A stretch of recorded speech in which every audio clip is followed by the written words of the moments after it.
Goa night club అగ్ని ప్రమాదానికి సంబంధించి కీలక పరిణామం చోటు చేసుకుంది. ప్రమాదం జరిగిన తర్వాత థాయిలాండ్కు పారిపోయిన నైట్ క్లబ్ ఓనర్లు సౌరభ్ లోధ్రా, గౌరవ్ లోధ్రాలను అక్కడి పోలీసులు అదుపులోకి తీసుకున్నారు.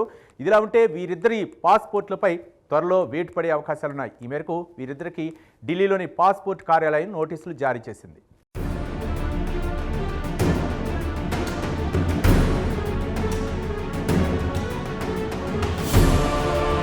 ఇటీవల అగ్ని ప్రమాదానికి గురైన గోవా నైట్ క్లబ్ ఓనర్లు సౌరభ్ లూథ్రా, గౌరవ్ లూథ్రాలు పట్టుబడ్డారు. వీరిద్దరిని థాయిలాండ్లో అక్కడి పోలీసులు తాజాగా అదుపులోకి తీసుకున్నారు. ఈ నెల 6వ తేదీ రాత్రి గోవాలోని బీర్గ్ బై రోమియో లైన్ నైట్ క్లబ్లో అగ్ని ప్రమాదం జరగడం, 25 మంది చనిపోవడం తెలిసిందే. కాగా నైట్ క్లబ్లో అగ్ని ప్రమాదం సంభవించిన వెంటనే సౌరభ్ లూథ్రా, గౌరవ్ లూథ్రాలు ఇద్దరు థాయిలాండ్లోని పుకెట్ ప్రాంతానికి పరారయ్యారు.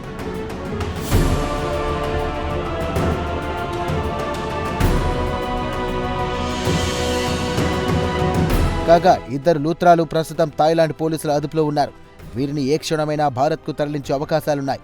అయితే లూథ్రాలు థాయిలాండ్కు పారిపోయినట్లు సమాచారం అందిన వెంటనే సిబిఐ అప్రమత్తమైంది. లూథ్రాలను పట్టుకోవడంలో తమకు సహకరించవలసిందిగా ఇంటర్పోల్ను అభ్యర్థించింది.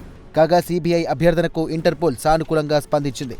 సౌరభ్ లూథ్రా, గౌరవ్ లూథ్రాలను పట్టుకోవడంలో సహకరించేందుకు వీలుగా బ్లూ నోటీస్ జారీ చేసింది.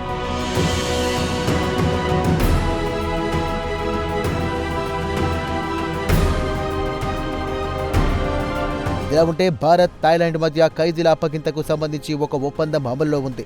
ఈ ఒప్పందంపై భారత్, థాయిలాండ్లు 2013లో సంతకాలు చేశాయి. కాగా సదరు ఒప్పందం 2015 జూన్ 29న అమల్లోకి వచ్చింది.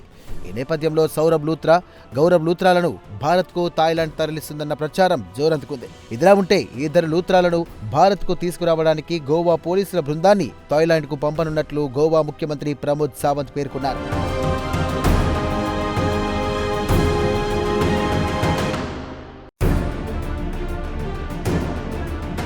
ఇదిలా ఉంటే సౌరభ్ లూథ్రా, గౌరవ్ లూథ్రాలు పాస్పోర్ట్లపై త్వరలో వేటుపడే అవకాశాలు కనిపిస్తున్నాయి. థాయిలాండ్కు పరారైన నేపథ్యంలో వీరిద్దరికీ న్యూఢిల్లీలోని పాస్పోర్ట్ కార్యాలయం నోటీసులు జారీ చేసింది. అంతేకాదు సదరు నోటీసుకు వారం రోజుల్లో సమాధానం ఇవ్వాలని పాస్పోర్ట్ కార్యాలయం ఆదేశించింది. అయితే లూథ్రాలు ఇచ్చే సమాధానంతో పాస్పోర్ట్ కార్యాలయం సంతృప్తి చెందకపోతే వారిద్దరి పాస్పోర్ట్లపై వేటు వేసే అవకాశాలున్నాయని తెలుస్తోంది.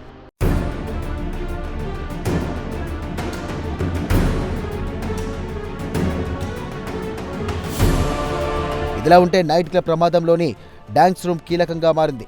అక్కడే ఉన్న సిలిండర్ పేలడంతో డాన్స్ రూముల్లో ఒక్కసారిగా మంటలు చెలరేగాయని ప్రత్యక్ష సాక్షులు తెలియజేశారు. కాగా సిలిండర్ పేలుడుకు బాణాసంచా తోడు కావడంతో అగ్ని ప్రమాదం తీవ్రత పెరిగింది.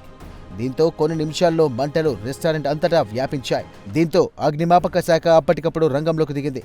అయితే మంటలు ఒక పట్టాన అదుపులోకి రాలేదు. దీంతో మరికొన్ని అగ్నిమాపక బృందాలు రంగంలోకి దిగాయి. కాగా చివరకు మంటలు అదుపులోకి వచ్చాయి. ఈ నేపథ్యంలో అన్ని నైట్ క్లబ్లు, పబ్స్, రెస్టారెంట్లలో బాణాసంచా కాల్చడం, అలాగే ఎలక్ట్రిక్ ఫైర్ పై గోవా సర్కార్ నిషేధం విధించింది.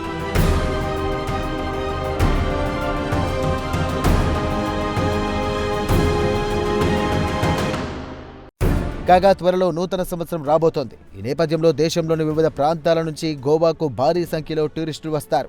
చాలా మందికి గోవాలో న్యూ ఇయర్ ను సెలబ్రేట్ చేసుకోవడాన్ని ప్రతిష్టాత్మకంగా భావిస్తారు. దీంతో డిసెంబర్ చివరి వారంలో గోవాలో ఎటు చూసినా గుంపులుగా పర్యాటకులే కనిపిస్తూ ఉంటారు. హోటళ్లు, రెస్టారెంట్లు, నైట్ క్లబ్లు అన్నీ ఎక్కడెక్కడి నుంచో వచ్చిన టూరిస్టులతో నిండిపోయి ఉంటాయి. ఈ నేపథ్యంలో నూతన సంవత్సరం వేళ గోవాలోని హోటళ్లు, రెస్టారెంట్లు, నైట్ క్లబ్లలోని భద్రతా ఏర్పాట్లను గోవా ప్రభుత్వం తాజాగా సమీక్షించింది.